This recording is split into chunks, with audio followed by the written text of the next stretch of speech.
गोदान उपन्यास से कुछ महत्वपूर्ण प्रश्न उत्तर।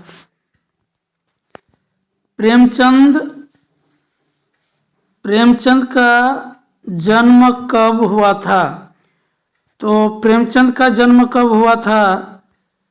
31 जुलाई 1880 को प्रेमचंद का जन्म हुआ था। 31 जुलाई 1880 ईस्वी को। चलिए अगला क्वेश्चन पर चलते हैं।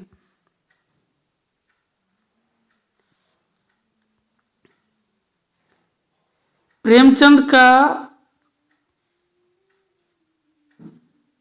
वास्तविक नाम क्या था? तो प्रेमचंद का वास्तविक नाम क्या था? तो प्रेमचंद का वास्तविक नाम जो है ये धनपत राय था। प्रेमचंद का वास्तविक नाम धनपत राय था। अगला क्वेश्चन,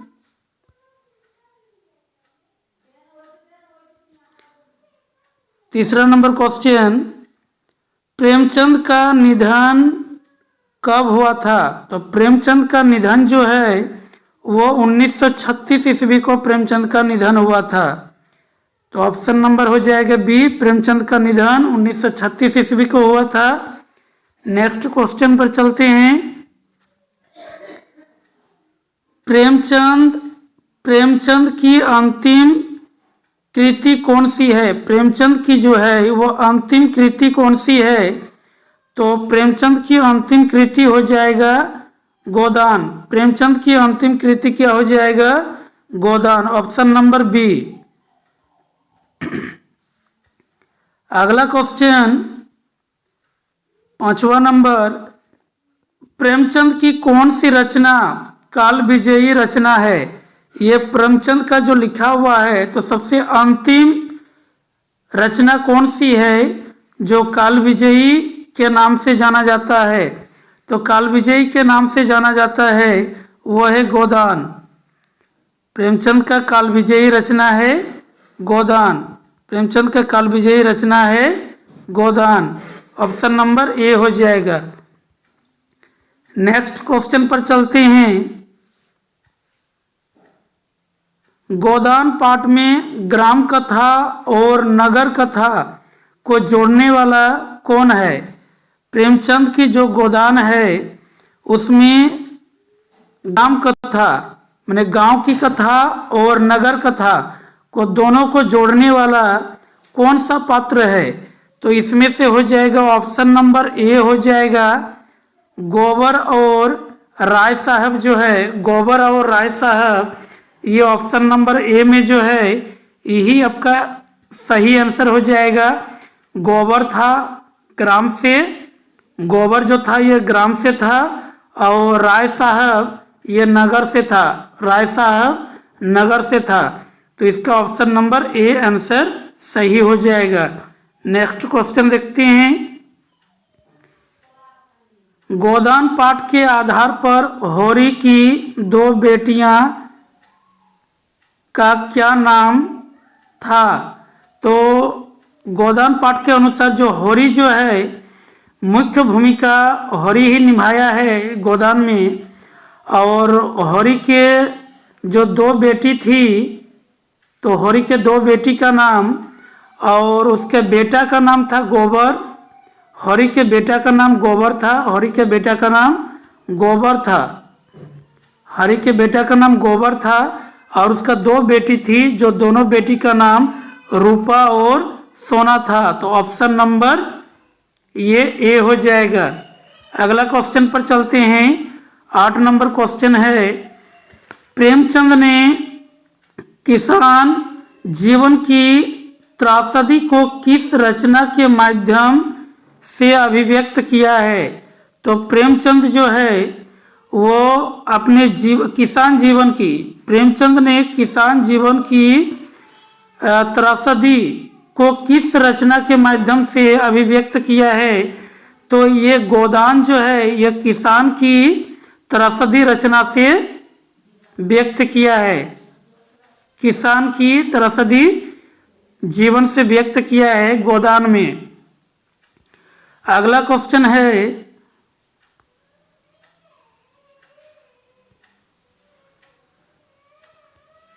गोदान उपन्यास के किस परिच्छेद तक पहुँचते पहुँचते मालती का चरित्र परिवर्तन पूर्ण हो जाता है? तो गोदान जो उपन्यास है ये कौन से परिच्छेद, इसमें जितने परिच्छेद है उनमें से कौन से परिच्छेद पहुँचते पहुँचते मालती जो है, मालती का चरित्र परिवर्तन हो जाता है? तो इसमें जो है ये 30वें परिच्छेद तक पहुँचते पहुँचते मालती का क्या होता है कि चरित्र इसका परिवर्तित हो जाता है। मालती का चरित्र परिवर्तित 3रे परिच्छेद तक जाते जाते, यानी ऑप्शन नंबर डी इसका सही हो जाएगा। चलिए अगला क्वेश्चन देखते हैं। अगला क्वेश्चन है गोदान पाठ के आधार पर बताइए कि ग्रामोत्तर कथा के अंतिम मुख्य पात्र कौन है? ये जो ग्रामोत्तर था, ग्राम से जुड़ा हुआ, उसका अंतिम पात्र कौन था?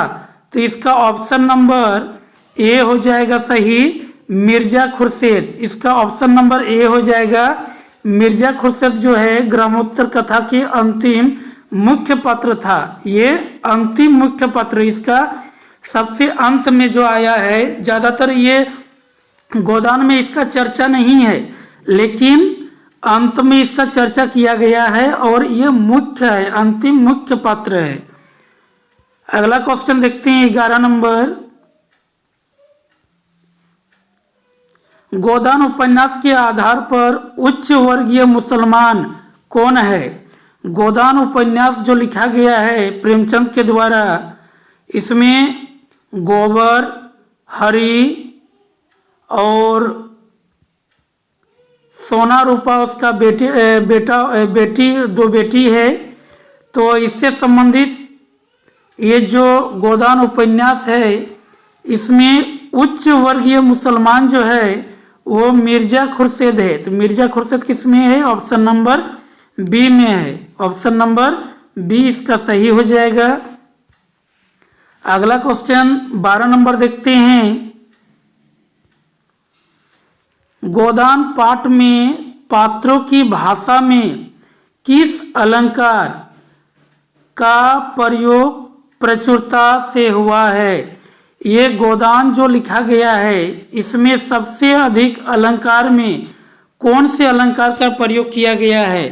तो इसमें सबसे अधिक जो है आपका वो अर्थ अलंकार का प्रयोग किया गया है गोदान में। गोदान के जितने भी पात्र हैं वे सभी जो चर्चा किए हुए हैं, तो उनमें से अर्थ अलंकार भाषा का प्रयोग सबसे अधिक हुआ है। अगला क्वेश्चन है गोदान उपन्यास के आधार पर निम्नलिखित में से किसके चरित्र में मेहता को देवत्व की आभा दिखाई देती है? तो इसका ऑप्शन नंबर जो है ये ए हो जाएगा मालती, क्योंकि गोदान उपन्यास जो लिखा है प्रेमचंद जो लिखा है, इसमें किसके चरित्र में महता की देवत्व दिखाई देता है?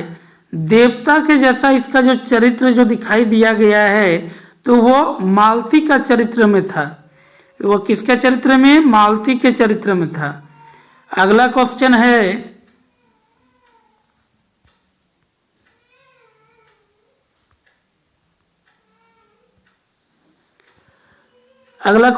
गोदान पाठ के केंद्र में किसके शोषण की समस्या है? गोदान जो पाठ है इसमें इसके केंद्र में किसके शोषण, इस पूरे गद्यांश जो इसमें उपन्यास जो है, ये पूरे उपन्यास में जो चर्चा हुआ है उसमें किसकी शोषण हुआ है? सबसे ज़्यादा दोहन शोषण किसका हुआ है? तो इसमें ऑप्शन नंबर आपका जो है ये बी हो जाएगा।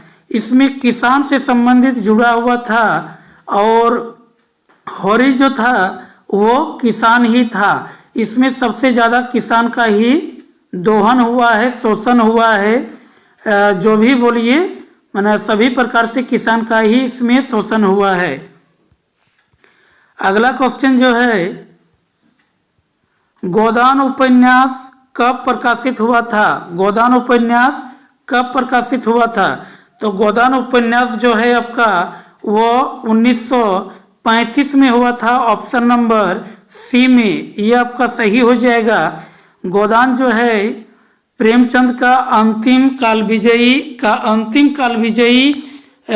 रचना था। ये जो एक गद्यांश लिखा गया है, ये प्रेमचंद के जीवन का अंतिम रचना था, जिसको काल विजयी के नाम से भी जाना जाता है, और ये 1935 में इसकी रचना किया गया था।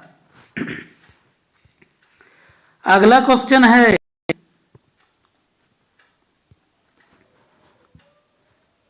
सोलह नंबर, गोदान उपन्यास में किसका चरित्र मुख्यतः प्रेमचंद्र के विचारों और आदर्शों के प्रतिपादन का माध्यम बन गया है? ये जो गोदान जो उपन्यास है, इसमें किसका चरित्र मुख्य प्रेमचंद के विचारों और आदर्शों के प्रतिपादन का माध्यम बन गया है? तो इसमें जो है आपका सही आंसर सी ऑप्शन हो जाएगा। प्रोफेसर मेहता जो था, इसका चरित्र का प्रेमचंद के विचारों और आदर्शों में प्रतिपादन के माध्यम बन गया है। ठीक ना, ऑप्शन नंबर सी हो जाएगा। अगला क्वेश्चन है 17 नंबर, गोदान पाठ में हर वर्ष सेमरी गांव में धनुष यज्ञ का उत्सव कौन करवाते थे? गोदान उपन्यास जो है लिखा गया है, इसमें सेमरी गांव जो था, इस सेमरी गांव में धनुष यज्ञ का एक मेला पर्व होता था। इसमें इसकी चर्चा उत्सव का जो है ये कौन करवाते थे? तो ये करवाते थे राय साहब करवाते थे। इसकी धनुष यज्ञ को राय साहब करवाते थे। राय साहब करवाते थे। अगला क्वेश्चन है, गोदान पाठ के ग्रामीण पात्र बोलचाल में अधिकतर कैसे वाक्यों का प्रयोग करते हैं? गोदान पाठ के ग्रामीण पात्र जो हैं वह बोलचाल में अधिकतर कैसे वाक्यों का प्रयोग करते हैं? तो गोदान पाठ में अधिकतर जितने भी व्यक्ति जो प्रयोग किए हैं, ये सरल और लघु, अर्थात ये ऑप्शन नंबर सी हो जाएगा, सरल और लघु वाक्य का प्रयोग करते थे। अगला क्वेश्चन जो है, गोदान पाठ के आधार पर बताइए कि होरी के पुत्र का क्या नाम था? तो होरी के पुत्र का नाम इसमें गोबर था। होरी के पुत्र का नाम क्या था? एक पुत्र था होरी का, एक बेटा था, एक बेटा जो था ये गोबर था, और इसका दो बेटी थी, एक सोना था और दूसरा रूपा था। सोना बड़ी थी और रूपा छोटी थी, इसका दो बेटी थी। अगला क्वेश्चन जो है 20 नंबर, गोदान पाठ में होरी किसके यहाँ से गाय लेकर आता है? गोदान पाठ में होरी जो है ये होरी के बारे में ही लिखा गया है, और होरी जो है किसके यहाँ से गाय लेकर के आती है? तो होरी जो है ये भोला के यहाँ से गाय लेकर के आती है। और एक तो दोस्तों बात बता दे कि होरी भोला के यहाँ से गाय लेकर के आता है, और इसी सिलसिले में होरी का बेटा होरी के साथ भोला के घर आना जाना शुरू हो जाता है, जो इसको चाचा चाचा का मुंह बोला चाचा चाचा बोलता है। और अंत में देखा जाता है कि भोला का जो बेटी थी झुनिया, भोला का जो बेटी थी झुनिया, उसका बचपन में ही शादी होने के कारण क्या हुआ था, पति मर गया था और ये विधवा हो गया था। तो जब होरी के साथ इसका बेटा गोबर का आना जाना रहा, गोबर का, तो अंत में देखा गया कि गोबर का ये झुनिया जो है, ये झुनिया के साथ इसका संबंध हो जाता है और गोबर इसको भगा करके अपना घर ला लेता है। चलिए अगला क्वेश्चन देखते हैं। गोदान पाठ के आधार पर बताइए कि झुनिया किसकी बेटी है। गोदान पाठ के आधार पर बताइए कि झुनिया जो है वो किसकी बेटी है। तो झुनिया जो है अभी ऊपर में बताए थे, झुनिया जो है वो भोला का बेटी है। और कैसे, झुनिया भोला का बेटी है और बचपन में ही इसका शादी हो गया था। बचपन में शादी होने के कारण ये इसका पति मर गया और विधवा हो गई थी और घर में आकर के रहना शुरू कर दी थी। अंत में इसका शादी गोबर के साथ हो जाता है, जो गोबर इसको भगा के लेके आता है अपना घर। अगला क्वेश्चन है 22 नंबर। गोदान पाठ के आधार पर बताइए कि होरी के भाइयों का क्या नाम था। तो गोदान पाठ के आधार पर जो है होरी के भाई का नाम शोभा और हीरा था। तो इसका ऑप्शन नंबर सी हो जाएगा, शोभा और हीरा। यही शोभा और हीरा जो है, हीरा ने ही होरी के गाय को, जो होरी का जो गाय था उसको जहर दे करके ये मार दिया था। 23 नंबर क्वेश्चन। गोदान पाठ के आधार पर बताइए कि होरी ने अपना घर किसके यहाँ गिरवी रखा था। तो गोदान पाठ के आधार पर होरी जो है वे अपने घर का गिरवी किसके यहाँ रख दिया था। तो गिरवी रख दिया था झिंगुरी सिंह के यहाँ पर। ऑप्शन नंबर ए हो जाएगा। चलिए दोस्तों, यदि आप लोग को अच्छा लगे तो मेरे वीडियो को लाइक, शेयर और सब्सक्राइब करना ना भूले। Thank you so watching this video.